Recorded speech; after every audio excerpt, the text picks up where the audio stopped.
శ్రీః. ఓం స్వస్తి శ్రీ గణేశాయ నమః. ఓం శ్రీం మేధా దక్షిణామూర్తయే నమః.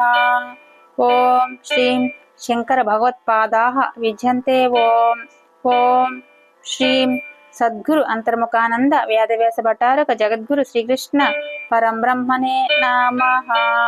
ఓం శ్రీం గురుభ్యో నమః. బ్రహ్మసూత్ర శంకర భాష్యం అనుకృత్యాధికరణంలో భాగం 4గా చెప్పుకుంటున్నాం. నిన్నటి భాగం ఒక్కసారి చెప్పుకున్నాం. ఇక్కడ ప్రకాశించడం అనేది సూర్యాదులకే కాదు, ఇదంతా ఫలానా అని కాకుండా చెప్పడం చేత నామం రూపం పని పనికి సాధనం ఫలం సమస్త జగత్తును ప్రకాశించటం కనబడటం అటువంటి కలవో అదంతా కూడా బ్రహ్మ రూపమైన జ్యోతిష్యు యొక్క ఉనికిని బట్టే కలిగేది అని, ఇక్కడ లోకంలో ఉన్న సకల రూపాలు కూడా ఒక ప్రకాశించటం అంటే కనబడటం అనేది సూర్యాది జ్యోతిష్యుల ఉనికి బట్టి ఎట్లు కలుగుతుందో అట్లే కూడా ఇక్కడ సర్వ శబ్దానికి కూడా సూర్యాదులు అని ఒక సంకుచిత భావం కాకుండా సకల పదార్థ జాతమని అర్థం చెప్పి దాని భావం దేని వల్ల అయితే కలుగుతుందో అది బ్రహ్మయ్య అని భావం అని ఇక్కడ అని బ్రహ్మనే గ్రహించాలని ఇక్కడ సర్వనామ శబ్దం ఒక ప్రయోగించి ఒక ప్రకృతమైన దాన్ని గ్రహించాలని చూపుతూ, అలా బ్రహ్మ ఒక ప్రకృతమైనదని ఒక జ్యోతిర్మయమైన ఆనందమయ కోశంలో ఒక నిర్మలము అవయవ శూన్యము అయిన బ్రహ్మ ఉన్నదని, అది పరిశుద్ధంగాను జ్యోతిషులకి జ్యోతిష్ అని ఆత్మవేత్తలు అందరూ కూడా దాన్నే తెలుసుకుంటున్నారని ఒక దీని అర్థంగా చెప్పారు. అంటే జ్యోతిషాం జ్యోతిష్ అంటే ఏది అన్నప్పుడు జ్యోతిషాం జ్యోతిష్ అని ఏదంటే ఇక్కడ అట్లా ఒక ప్రాజ్ఞాత్మయ అని భావంగా చెప్పుకున్నారని చెప్పారు అన్నట్టు భాగంలో. ఇప్పుడు దానికి వివరంగా మళ్ళీ చెప్తున్నారు. ఇంకా వివరణ సూర్యాది తేజస్సులు ప్రకాశించమని చెప్పడం, సూర్యుడున్నప్పుడు ఇతర తేజస్సులు ప్రకాశించినట్లు మరొక తేజోధాతు వేదో ఉన్నప్పుడే కుదురుతుంది అని పూర్వపక్షి చెప్పిన దానికి సమాధానంగా అలాంటి తేజోధాతు ఏదీ ప్రసిద్ధంగా లేదని చెప్పబడింది. అవా మరొక తేజోధాతు ఏదో ఉందని కల్పించి దాని విషయంలో ఇవి ప్రకాశించవని చెప్పవలసిన పని లేదు. బ్రహ్మ విషయంలో కూడా ఇది కుదురుతుంది అని చెబుతున్నారు. బ్రాహ్మణ్య పీతి సూర్యాదుల ప్రకాశానికి నిషేధం బ్రహ్మ విషయంలో కూడా కుదురుతుంది. లోకంలో ఏది తెలియబడినా బ్రహ్మనే తేజస్సు జ్యోతిస్సు చేతనే తెలియబడుతుంది.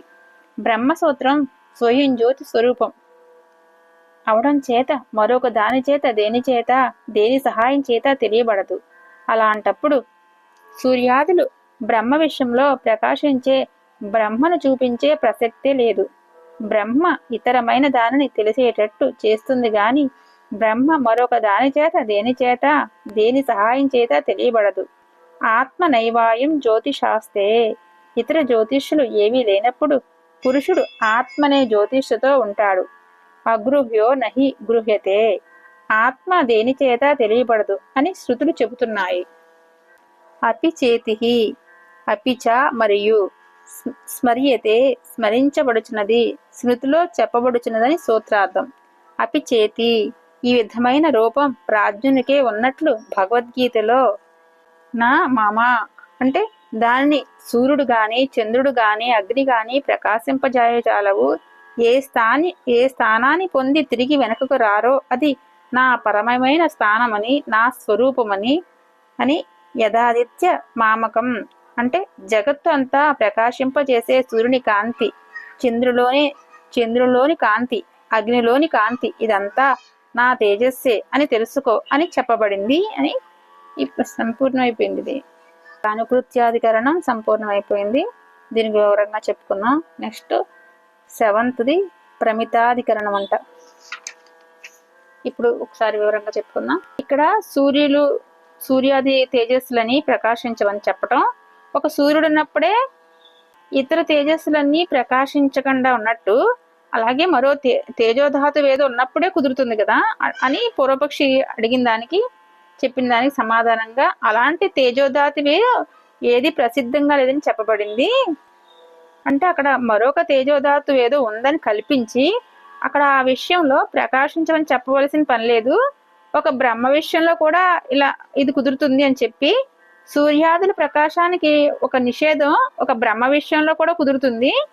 అంటే లోకంలో ఏది తెలియబడినా బ్రహ్మనే జ్యోతిష చేతనే తెలియబడుతుంది. బ్రహ్మ వల్లే అన్ని ఉన్నాయన్నట్టుగా తెలియబడుతుంది.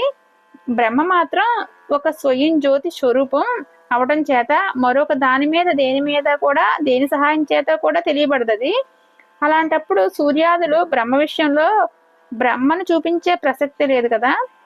బ్రహ్మ అనేది ఇతరమైన దాన్ని తెలిసేటట్లు చేస్తుంది కానీ బ్రహ్మ అనేది మరొక దాని చేత దేని సహాయం చేత తెలియబడదు. కాబట్టి ఇతర జ్యోతిష్యులు ఏవీ లేనప్పుడు పురుషుడు ఆత్మని జ్యోతిష్లో ఉంటాడు కదా. అట్లనే ఆత్మ అనేది దేని చేత తెలియబడదు అని శృతులు చెప్తున్నాయి కదా. ఈ విధమైన రూపం ప్రాజ్ఞునికే ఉన్నట్లు భగవద్గీతలో కూడా మనం తెలుసుకున్నాం కదా. సూర్యుడు గాని చంద్రుడు గాని అగ్ని గాని ఒక ప్రకాశింపజేయజాలవు. ఏ స్థానాన్ని పొందినా తిరిగి వెనుకకు రారో అది నా పరమమైన స్థానమని, అదే నా స్వరూపమని, జగత్తంతా కూడా ప్రకాశింపచేసే సూర్యుని కాంతి, చంద్రులో కాంతి, అగ్నిలో కాంతి ఇదంతా కూడా నా తేజస్సు అని తెలుసుకో అని చెప్పబడింది కదా అని చెప్తున్నారు. ఇది అనుకృత్యాధికరణం సంపూర్ణమైంది. ఓం శ్రీ గురుభ్యో నమః. సర్వం శ్రీ కృష్ణార్పణమస్తు. 4వ భాగంగా చెప్పుకున్నాం, సంపూర్ణమైంది.